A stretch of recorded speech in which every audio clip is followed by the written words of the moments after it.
Elle croyait connaître son thème astral. Mais un simple détail a tout changé. Et si votre carte du ciel n'était pas la bonne?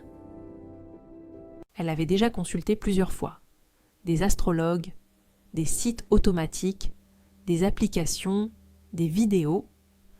À chaque fois, on lui parlait de son thème astral. Mais quelque chose la dérangeait. Certaines analyses lui semblaient justes, d'autres lui donnaient l'impression qu'on parlait de quelqu'un d'autre. Elle lisait son ascendant, ses maisons, ses dominantes. Et pourtant, il y avait toujours un décalage. Puis un jour, un détail a tout changé. Son heure de naissance n'était peut-être pas exacte. Pas complètement fausse, mais approximative. Quelques minutes seulement. Et en astrologie, quelques minutes peuvent suffire à déplacer l'ascendant, modifier la position des maisons et changer une partie importante de l'interprétation. C'est là que beaucoup de personnes se trompent.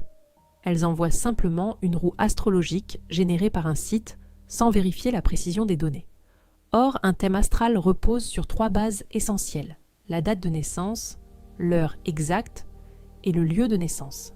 Sans cela, certaines analyses deviennent fragiles, car un thème astral n'est pas une image décorative, c'est une carte symbolique, et comme toute carte, elle dépend de coordonnées précises. L'ascendant, par exemple, change avec le temps, les maisons astrologiques aussi. Or, ce sont elles qui parlent du rapport au foyer, au travail, aux relations, à la vocation, aux racines, à l'inconscient, au chemin de vie. Si l'heure est floue, la lecture peut vite devenir trompeuse. Bien sûr, cela ne veut pas dire que tout devient faux.